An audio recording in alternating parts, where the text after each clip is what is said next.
Looks like the real joke is on me, boys. For anybody who was there earlier in the live stream, I was given some cotton candy, but it's shrinking. I was trying to save it for tonight, but it keeps shrinking. Have you seen that raccoon? The raccoon who washes his cotton candy and it just disappears? It's happening. It's happening before my very eyes. I can't even bear it. Just cut to the intro.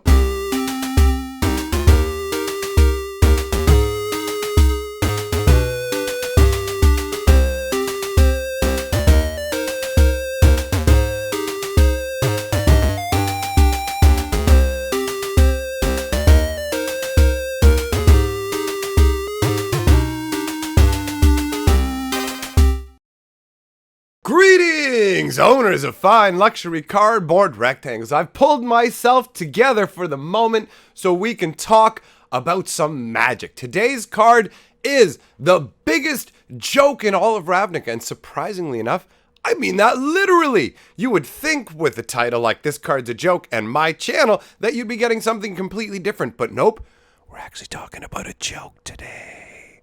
What's going on with that? So let's talk about the card. We have Affectionate Indrik, and I love this card. It's so much fun. 1 green, 5 colorless, gets you a 4/4 beast. When it enters the battlefield, you may have it fight target creature you don't control. Now the flavor text says, the problem isn't the Indrik's enthusiasm, it's Ravnica's lack of guardrails. So, why is this card so much fun?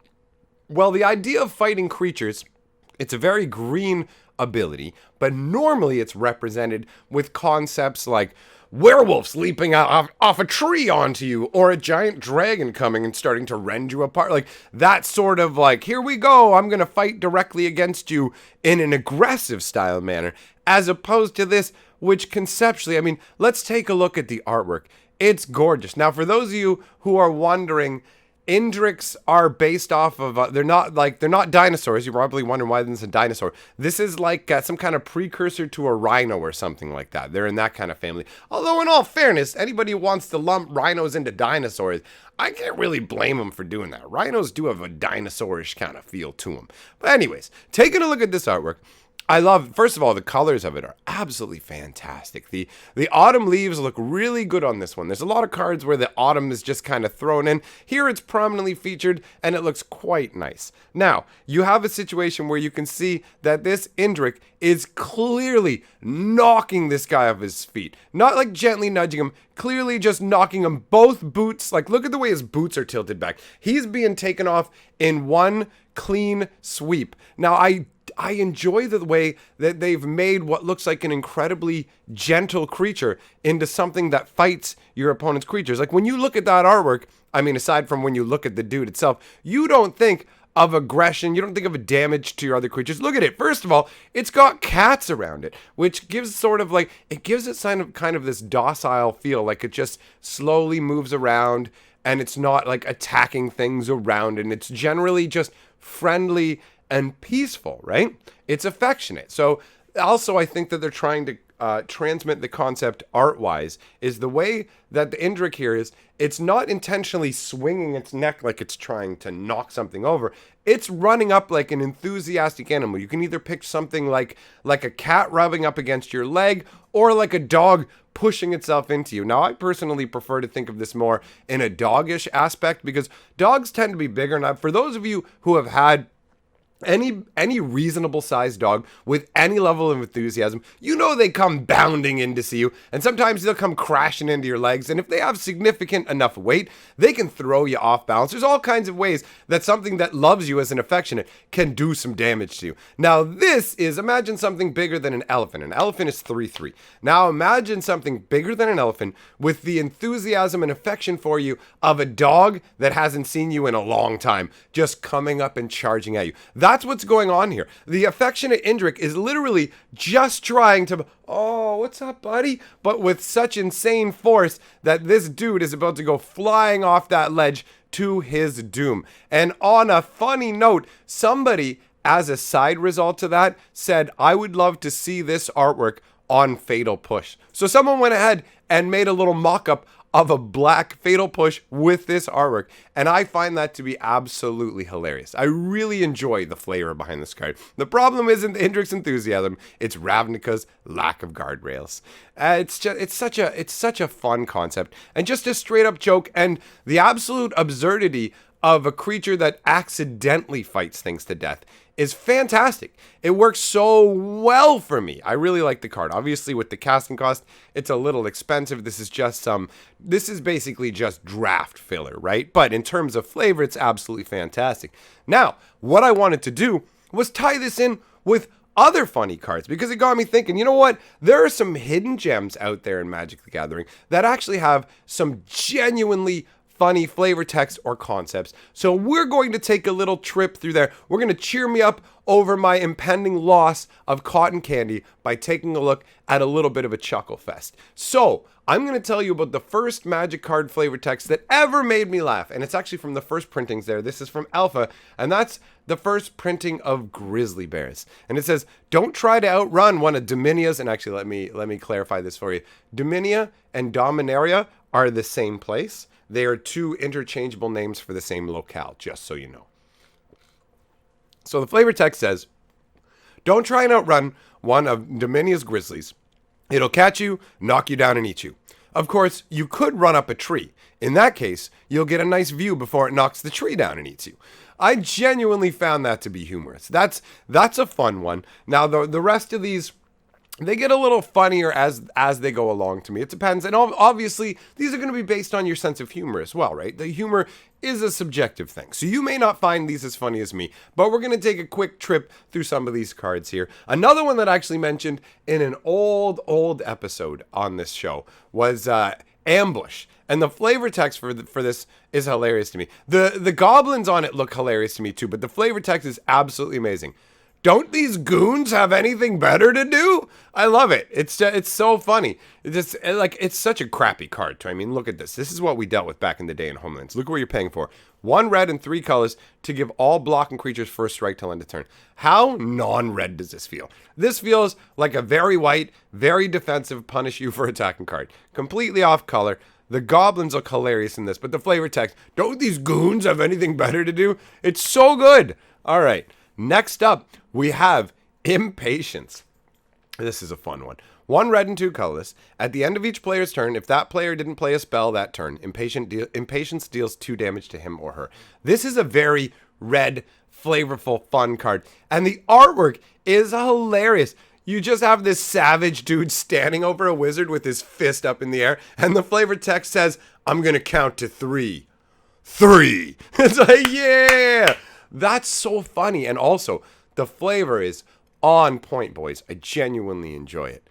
Then we've got Inspiration. Now this one is funny and fun. 1 blue and 3 colorless. Target player draws 2 cards. Down in the bottom, you have a journal of the Prime Is Magnus, who is someone I assume is high up in the Is It Guild. So, it says, Day 31. I finally succeeded in my time reversal experiment. Day 30. I might have a problem here. I love that. He has a journal, and it's like, oh no, we're going back in time. Imagine that. You've got the exact same problems. If you're going forward in time, you're eventually going to age and die. If you're going back in time, you're going to unage and go back into unlife. It's just like, oh, before you existed. It's an interesting dilemma. I find it humorous and fun, and again, this is an excellent card that displays the concepts of blue.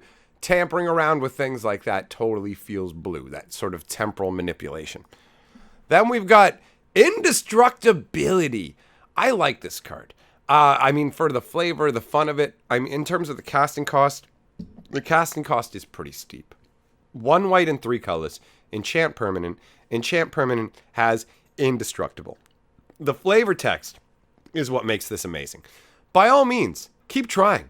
You've got this guy. It's almost got a Mary Poppins-ish feel with this little like umbrella of protection. It's this little sphere that at the top, it looks almost like it's raining down from the top in little motes of light that are creating a sphere around him. And I like how it extends to this pillar straight down, and all around him there's this smooth crater that you can tell this smooth crater was not created by natural effects, right? This is clearly some kind of magical effect, and you can see everywhere around him, everywhere, barren wasteland, smoking ruins, flames off in the back sky everywhere. It seems like every attempt has been made to destroy this lone little figure here standing on. And what I love as well is they've used the green of the grass to contrast how absolutely safe and indestructible that area is. Where he is completely untouchable to the point where even the vegetation hasn't gone. And you can see that this also speaks to the fact that all the damage around here is all an attempt to have gotten to this guy. This means that multiple spells, basically it looks like at least 3 or 4 spells were attempted here in an attempt to get to this guy. If you look at the crater, if you look at the trees and stuff in the line, you look at the smoke and the fire in the background, and you look deeper in the crater almost, it looks like another effect might have happened down there.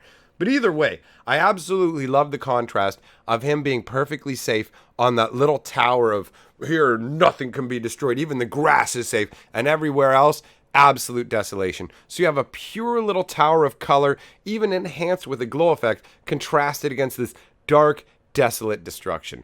I love the flavor of it. And I find the flavor text to be hilarious. Speaking of, obviously, they're all going to be hilarious. This one's ridiculous. This is old school. And this is, this kind of encapsulates how Wizards is living their life right now. Reparations. 1 blue, 1 white, 1 colorless. Whenever target opponent successfully casts a spell that targets you or a creature you control, you may draw a card. Sorry I burned down your village. Here's some gold. This totally feels like they just were, I don't know what to do with this. They're sitting there trying to figure out the flavor text. What do I do with this? Screw it. Here you go. That to me, it's so funny in how accurate it is, in how lazy it is, and also how ridiculous it is. Just sorry I burned down your village. Here's some gold. Are we cool, bro? Are we cool? So we got 2 more to talk about here. The next one up, they're both red actually. Obliterate. Red has a bunch of funny ones. Obliterate. Specifically the 8th edition version. 2 red, 6 colorless. Obliterate can't be countered. Destroy all artifacts, creatures, and lands.